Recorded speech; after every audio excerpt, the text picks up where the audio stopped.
Hey everyone, welcome back to Let's Play Paper Mario. I am Mega400, and that is a fish named Sushi. Kind of reminds me of the fish from, I mean, she's just cheap, but it kind of reminds me of the coloring from the fish from Yoshi's Island that spit water at you. You could make a really big stretch to choose a reference to that, but I'm not going to. Anyway, we have this red Yoshi. If you remember way back after Chapter 3, we got a letter from the Boo, Frank the Boo. I think it was Frankie. Maybe it wasn't Frankie. I don't know. We got a letter from the Boo. The Yoshi kid, or we got a letter from the Boo, and we gave it to Dainty, who gave a letter to the Yoshi kid, and we have it here. Yeah, that's just taking care of that now, since we're finally at the Yoshi Island. So we have this pen pal, new game. He also wants me to come over to his town and play with him sometime, but how can I get there? Oh well, maybe someday. So yeah, he's gonna give us a letter to give back to him. So yeah, not much else to talk about here. Pretty simple stuff. So let's see. We have a shop here. We also have a Toad House, which I always found that odd. It's like, you're on an island. Why is the Toad House, like, you have the hut, you know, with the item shack, which is, you know, nicely built. And for the Toad House, you just have bushes that are surrounding the area, and then a bed made of simple wood. You couldn't even put a mat, you know, I don't know. It seems like they could have easily made it. I mean, they could have at least built something around there. It seems like that Toad was just a slacker. Anyway, Kolorado is... don't attack me, attack the enemy. So Kolorado is getting attacked by a spear guy. Now, I lied. I said, and someone corrected me, and I thank whoever did that. Which I don't know why, because I've done this chapter right after, or I'd done this chapter not too long ago. And before I did the commentary, so there's no reason I should have said that, but I said that Shy Guys Toy Box is the only place where you can find Shy Guys. That is obviously not true, because we're these. Though they're technically spirit guys, but whatever. Anyway, they're annoying. They'll summon other of their more compadres. And not only that, but, they're just overall just, you know, kind of annoying. You can only attack them if their spears are down from jumping, and then you can only attack them with a hammer. I think I'm like Bombat couldn't. If their spears are down, Bombat I know can't attack from the side.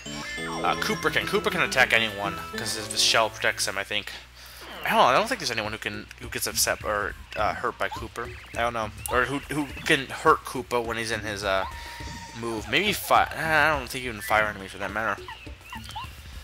So like yeah, like how Pierce's defense, Cooper has like an infinite defense. Those plants don't do anything, so don't even bother with them. Here we have Gem and Jelly. That is basically the Ultra Shroom. I don't think we got one yet. Yeah, the Ultra Shroom equivalent of, or the FP equivalent of Ultra Shroom. It's pretty useful. And I'd recommend saving some of it, mostly just because if you want to do cooking, you'll definitely need it. Mario, have a look at this. And it's cave. Looks like the entrance to the volcano, old boy? Somewhere in the volcano are the treasures I'm looking for. I know it. The secrets of an ancient civilization. And yet, I can't find a way in. Bit of a sticky wicket, But I shan't give up. A good explorer shall never stop gathering information. Let's go back to the village. I could imagine him having Sean Connery's voice. That'd be pretty awesome. Though I don't know, maybe not Sean Connery. I don't know if he deserves his voice.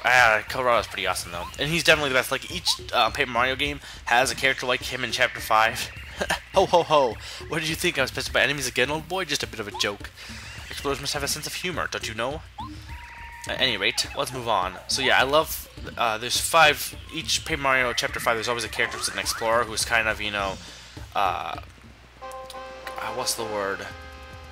Incompetent to an extent. Kolorado is definitely the best. Not only is he actually brave, like all the other ones aren't, well, one of them is somewhat brave, but he is definitely the most bravest of them. He's just very, you know, he's just funny. He's definitely the best, though. Flavio and Flint Cragley do not stand up. I love this, too. The elders saying that the children ran into the jungle. I love the way the music plays here, too. So he's asking you to look for the lost children. The Yoshis are panicking. They aren't thinking straight. I'll try to calm them down. You just find those kids. He calms them down by running around and throwing his arms in the air. Cool. That works. And is it just me, or should Fat Yoshis not be walking? I guess some problems... Okay, so we can't do anything with the Yoshis because they're all panicking. Because the kids are gone. I love the way the music plays. But anyway, the kids are now in the jungle. Here is a hurt plant. Hurt plants only attack you if you examine them. They're not too difficult, and you can still jump on them. But anyway, yeah, the kids, if you didn't get that, because I wasn't really explaining that, the kids are in the jungle. They escaped. If you had talked to them, they would have said, we're planning on doing something, we have our plan set in motion, and they escaped into the jungle while the parents weren't looking. And now all the parents are panicking, and awesome music is playing. So now we need to go find the kids, obviously, because, you know, that's what you need to do. So yeah, there's hurt plants and there's heart plants, which will heal you. There's also a ton of bushes to check, which I'll be checking all of them, even though most of them don't have anything. Now we have simple plants here. All they do is squish you. There's no reason to ever step in them, but it's fun. Here we have a coin, and if I'm gonna examine it, an ambush. That's what their names are, just ambush. Either Mystery Bush or Mr. Bush. You're a mean one, Mr. Bush. So, yeah, these are ambushes, I believe. They will only attack you again if you examine them, just like the hurt plants. They're supposed to trick you into thinking, these ones are supposed to trick you that thinking that they're, you know, bushes, but it's pretty obvious that these are ambushes. Or when there's an ambush. The hurt plants and heart plants, though, unless I don't think there's much of a difference between the two, though. Oh, wait, who's that screaming? Now look, a bulb. That must be the last one, so we need to grab that at some point. But let's see. Hey, you down there! Look up here if you hear me. Oh, it's Sushi. From earlier. This is so embarrassing. I'm stuck in this. I love her face there. Okay, so yeah, we need to we gotta get Sushi down. So let's hit the tree. Because fish shouldn't be in trees. That's not how life works. Okay, there we go. Oh, phew, I'm saved. I feel like one big ache. Thanks for getting me out of that tree. I think I'll be okay now. Oh, those little... I was chasing those naughty little Yoshi boys, and I fell into the trap. Don't you know how dangerous it is to go in the jungle? I have to find them before they get too deep. As for you, you better get back to the village too. It's dangerous out here. Why on earth should you come into the jungle anyway? Well, so, you're looking for those little rascals as well. Then, I don't see why we don't look for them together. So yep, here's our next partner, who is Sushi. She's the only partner between TTYD and Paper Mario that isn't her ability is not carried on. All the other partners have abilities carried on. She's also the only one who doesn't know who Mario is. Like, all the other partners know who Mario is. She's the only one who doesn't know who Mario is at all. And doesn't get what he's doing. So she must be like under... She must be under a rock all the time or something. Lives under a rock. Or underwater.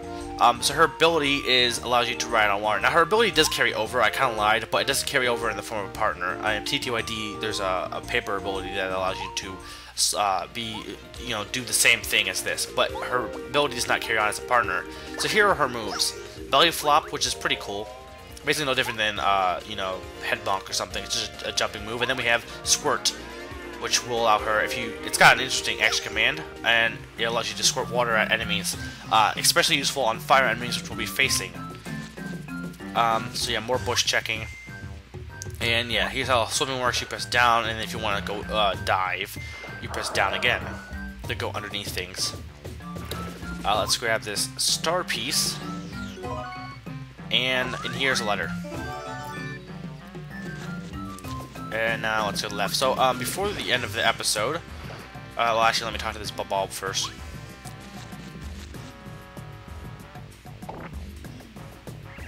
Yo, what's up? Thanks for waking me up. This island's so nice, isn't it? It's a perfect place for napping. Okay, my job is to fill the world with flowers. Nice, huh? I want you to take the seed. Or rather, that's what I would say to you. Unfortunately, the seed isn't quite ready yet. Don't worry, though. It'll be ready anytime soon. So we'll have to come back here later. So anyway, my question, I guess, for you guys, just in general, is, should Madden die? And by Madden, I mean the game series Madden. I don't mean John Madden himself. That'd be mean and wrong. Yeah. So, should the series Madden NFL, Madden 08, Madden, all that, should that just stop? Because the thing is, I have no problem with series, personally. I have Power Quake. Yes, this is an awesome badge. It's a replacement of your Quake badge. It's really awesome. But my problem with the Madden series is as follows. Series in general are pretty okay. I have no problem with like the Mario series and stuff. because they add new things and they change things up. Madden is essentially the exact same game. I mean, yeah, you could argue, oh, well, they add new characters, they add new people in there. Well, the thing is, I guess if it's as a simulation game, it would work. But the thing is, you don't need that many iterations. It's just at that point when you have just all you're doing is adding more characters. At that point, I find that kind of boring and pointless. I personally don't think there's any reason for it to continue. I mean, like, you know, unless they're going to make it creative, like, you know, Tecmo Bowl or something, they add, you know, stuff to it. It's just, you know, taking the exact same game, releasing it every year with the characters, new characters on the roster that are in real life. That's it. And people, it's one thing if you buy, like, one version, but people are buying the same version over and over with just new characters. And this has been Mega 400 reminding you that I think Madden needs to just stop.